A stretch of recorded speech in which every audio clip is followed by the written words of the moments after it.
be solemnly commemorated by China. We will continue our active efforts to take China's cooperation with the United Nations to a new level and make new and greater contributions to advancing the noble cause of the UN. Mr. President, a year ago, global leaders attended the high-level meetings marking the 75th anniversary of the UN and issued a declaration pledging to fight COVID-19 in solidarity, tackle challenges together, uphold multilateralism, strengthen the role of the UN, and work for the common future of present and coming generations. 1 year on, our world is facing the combined impacts of changes unseen in a century and the COVID-19 pandemic. In all countries, people long for peace and development more than ever before. Their call for equity and justice is growing stronger, and they are more determined in pursuing win-win cooperation. Right now, COVID-19 is still raging in the world, and profound changes are taking place in human society. The world has entered a period of new turbulence and transformation.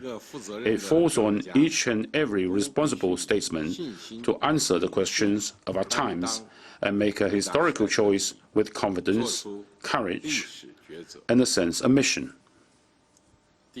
First, we must beat COVID-19 and win this decisive fight crucial to the future of humanity.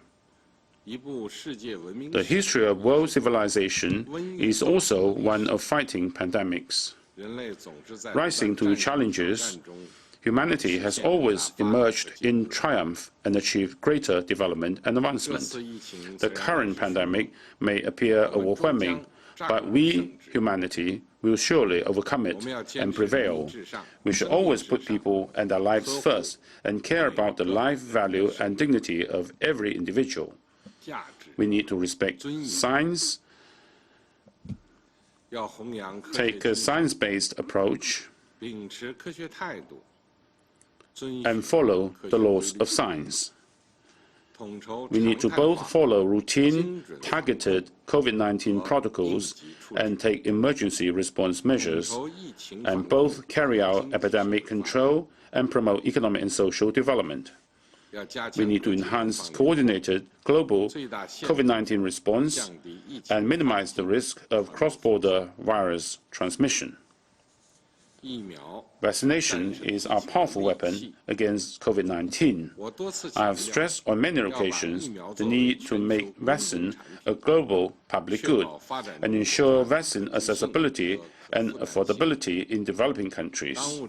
Of pressing priority is to ensure the fair and equitable distribution of vaccines globally. China will strive to provide a total of 2 billion doses of vaccines to the world by the end of this year. In addition to donating $100 million to COVAX, China will donate 100 million doses of vaccines to other developing countries in the course of this year. China will continue to support and engage in global science-based origins tracing and stands firmly opposed to political maneuvering in whatever form. Second, we must revitalize the economy and pursue more robust, greener, and more balanced global development. Development holds the key to people's well-being. Facing the severe shocks of COVID-19, we need to work together to steer global development towards a new stage of balanced, coordinated, and inclusive growth. To this end, I would like to propose a global development initiative. Staying committed to development as a priority, we need to put development high on the global macro policy agenda,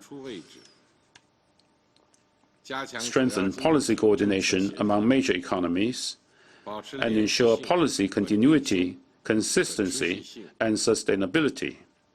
We need to foster global development partnerships that are more equal and balanced, forge greater synergy among multilateral development cooperation processes, and speed up the implementation of the UN 2030 Agenda for Sustainable Development. Staying committed to a people-centered approach, we should safeguard and improve people's livelihoods and protect and promote human rights through development, and make sure that development is for the people and by the people, and that its fruits are shared among the people. We should continue our work so that the people will have a greater sense of happiness, benefit, and security, and achieve well-rounded development. Staying committed to benefits for all, we should care about the special needs of developing countries. We may employ such means as debt suspension and development aid to help developing countries, particularly vulnerable ones facing exceptional difficulties, with the emphasis on addressing unbalanced and inadequate development among and within countries. Staying committed to innovation-driven development, we need to seize the historical opportunities created by the latest round of technological revolution and industrial transformation, redouble efforts to harness technological achievements to boost productivity and foster an open, fair, equitable, and non-discriminatory environment, further development of science and technology. We should foster new growth drivers in the post-COVID era and jointly achieve leapfrog development. Staying committed to harmony between man and nature. We need to improve global environmental governance, actively respond to climate change, and create a community of life for man and nature. We need to accelerate transition to a green and low-carbon economy and achieve green recovery and development. China will strive to peak carbon dioxide emissions before 2030 and achieve carbon neutrality before 2060. This requires tremendous hard work, and we will make every effort to meet these goals. China will step up support for other developing countries in developing green and low-carbon energy, and will not build new coal-fired power projects abroad. Staying committed to results-oriented actions, we need to increase input in development, advance on a priority basis cooperation on poverty alleviation, food security, COVID-19 response and vaccines, development financing, climate change and green development, industrialization, digital economy, and connectivity, among other areas, and accelerate implementation of the UN 2030 Agenda for Sustainable Development, so as to build a global community of development with a shared future. China has pledged an additional $3 billion of international assistance in the next 3 years to support developing countries in responding to COVID-19 and promoting economic and social recovery. Third, we must strengthen solidarity and promote mutual respect and win-win cooperation in conducting international relations. A world of peace and development should embrace civilizations of various forms and must accommodate diverse paths to modernization. Democracy is not a special right reserved to any individual country, but a right for the people of all countries to enjoy. Recent developments in the international situation show once again that military intervention from the outside and so-called democratic transformation entail nothing but harm.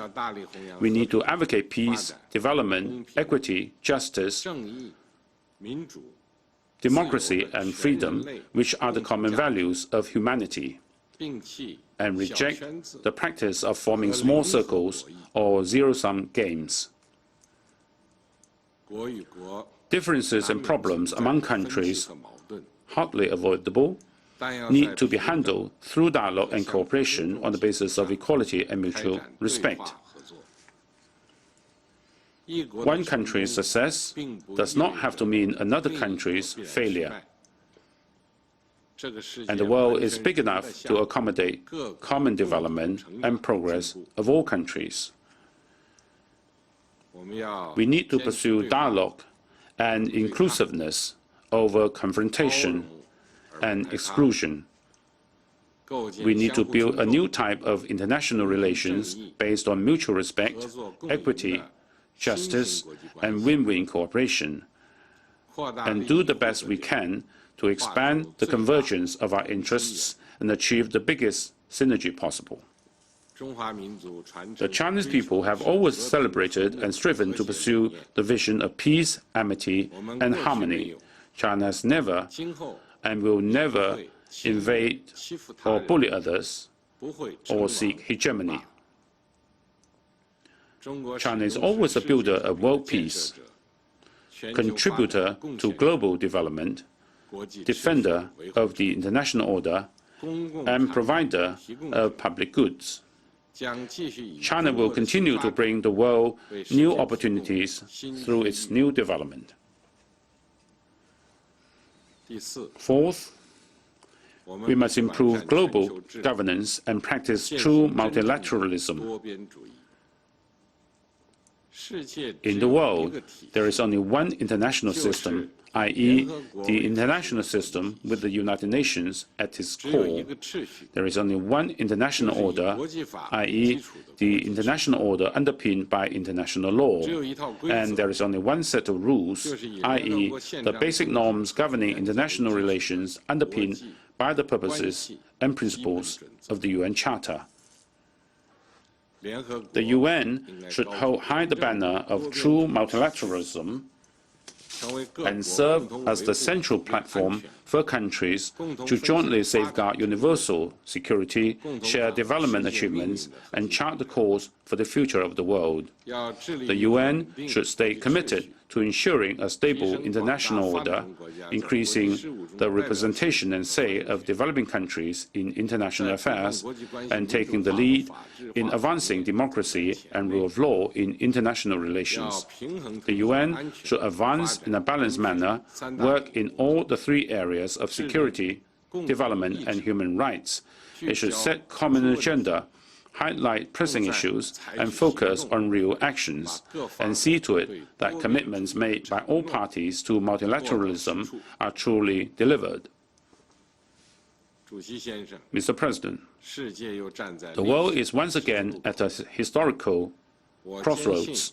I'm convinced that the trend of peace, development, and advancement for humanity is irresistible. Let us bolster confidence, jointly address global threats and challenges, and work together to build a community with a shared future for mankind and a better world for all.